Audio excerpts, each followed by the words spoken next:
Welcome everyone to another episode of Slasher Scotty. I am your host Scotty McCoy, and I have a Friday the 13th alumni on as a guest today.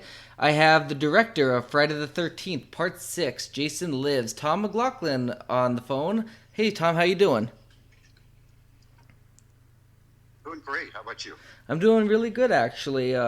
So I have a couple questions I'm going to ask you. The first one was, what was your inspiration in writing Friday the 13th Part 6? Operation? I guess I could say it was a job offer. Um, yeah, I was, kicking around a script called Date with an Angel at that point, trying to get, money for that. And my One Dark Night ended up, the print of that ended up over at Paramount. Junior saw it, basically called me and said, we think he might have an interesting take on this if you can have him come in. So, I met and he basically just said, well, we need to bring Jason back from the dead. Would you be interested in writing this? And I said, well, if I can put some humor in it. And he goes, yeah, just don't make fun of Jason. So I said, no, I won't make fun of Jason. So that was kind of what got it started. And I, went into the local cemetery, actually right next door to Paramount, Hollywood Forever. And I wrote the treatment in there, and then presented that, and they loved it and said, let's go. And then it went to script, and off we went very quickly. So this particular Friday was done within a year of the other one, where normally there was always like a 2-year lapse Right. between them. What was it like directing a Friday the 13th film? Well, I have to say, out of the 42 films that I've done at this point, it was the most fun of all of them. Probably because we were all sort of like the same age. We were all out on location. We were shooting all nights, sleeping all day. So there was Right. this kind of a, partly party, group of people that, had such enthusiasm to just make a movie. And the fact we were sort of having fun, with it, having, kids and humor and things in it, there wasn't really any negativity about what it was that we were doing. Certainly, amidst the crew and cast. So it was a great time. Awesome. We had, setbacks in terms of a lot of things that I wanted to have in the show, like crane shots or Steadicam things. Also, that got cut back from me. For the production manager was going to get a bonus if he could bring the show in under budget. So, I mean, that was probably the worst of, the creative things in the show, was just not always having the tools that I wanted for certain sequences. Right, right. So, did you have any say in the casting of C.J. Graham as Jason, and what were the specific qualities that were looked at in casting a Jason? Well, as a lot of the fans probably know, that we started with Dan Bradley, who was Mm-hmm. our stunt coordinator and was also playing Jason, and he's in those paintball scenes. Not every shot, but pretty much every shot. Right. CJ actually did a couple of them that are in there, but Dan was terrific and things. But the studio execs, when they saw the first day of dailies, they just didn't like his figure. They just, they didn't think, they thought Jason looked too hunky and less chiseled. So we took the next choice, which was CJ, and they flew him out. And CJ was amazing, because being ex-military, any direction I gave him was answered by yes sir. And he executed the stunts, everything, without any hesitation. He just did what he was told and did it full out. And I loved the way he moved.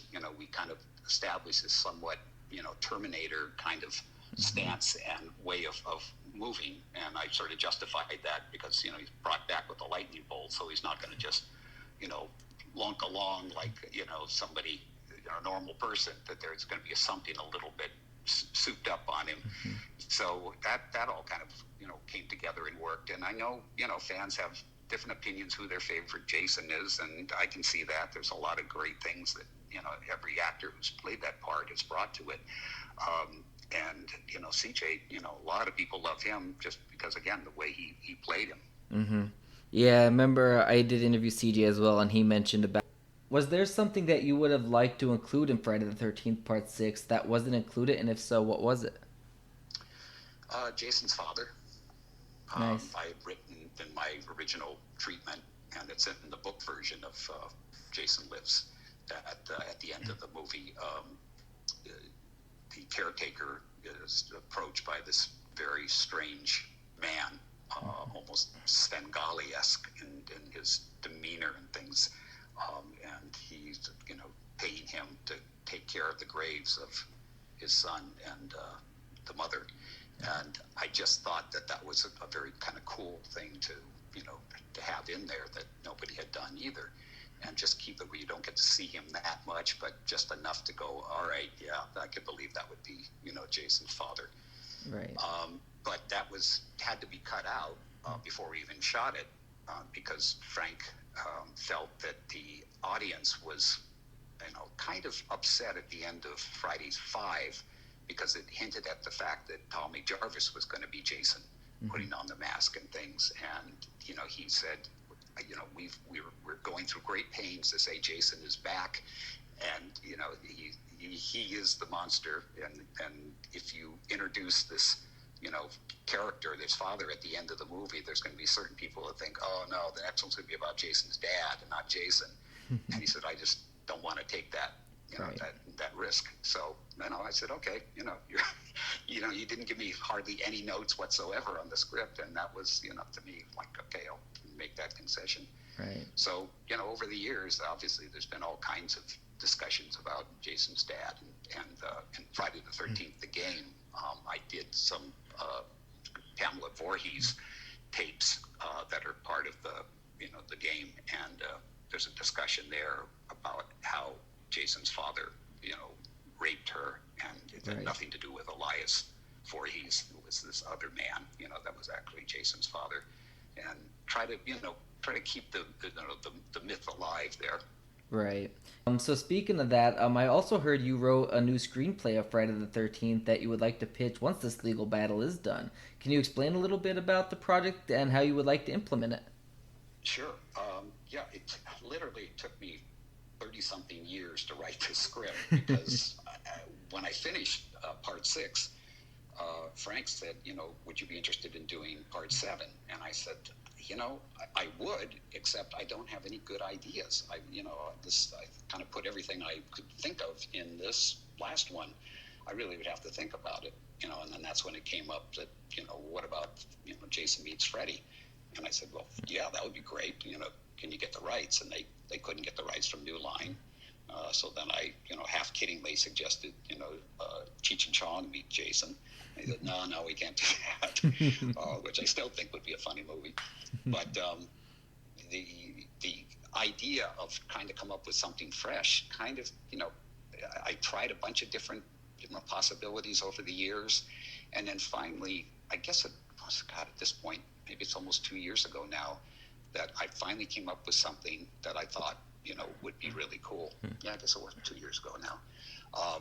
Which is, doing a winter setting for, Nice. for a Friday the 13th, and set it, basically in something that's like a camp, in terms of it being isolated in the wilderness. Right. So there is that, same claustrophobic thing of the people that are in there. In this case, it's all females who are, in this place, and, Jason rises once again from where I left him. So it's kind of, it takes place in 1999, just as we were, kind of turning into the, into the next century, which, there's a little conversation about that, if that has anything to do with what's going on here. And I basically went the opposite way that I went in my Jason Lives, where everybody was like super aware there was this person, Jason, out there, and, is he a legend, is he a myth, or whatever.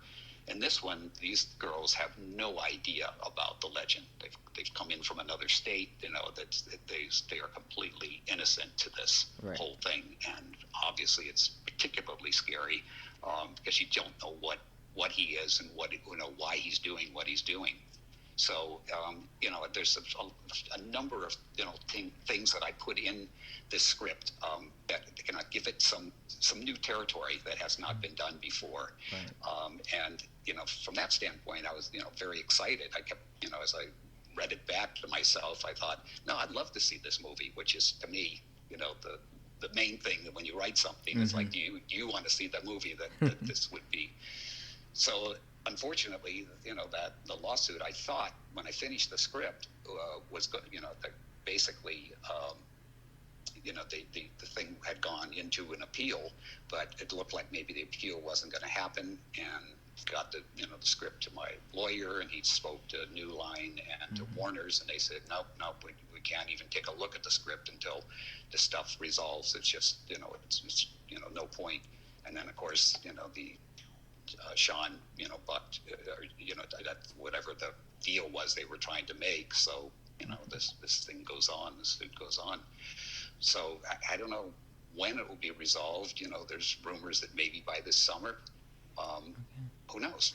So I'm just kind of holding onto the script and waiting to that point when I can put it out there. Yeah, and I always wanted to see Jason in two, like a new Friday the 13th in two ways. One would be in the snow, and one, which is my awesome. And the last question I got for you is, do you have any future projects, gigs, or any type of work that you want to promote to our listeners? Well, as some of the folks out there know, I'm lead singer of a group called the Sloss, and we're still banging around. In fact, yesterday we should have returned from our Texas tour that we had all lined up and ready to go, but obviously it all got canceled. So we're still recording, we're still putting things out there.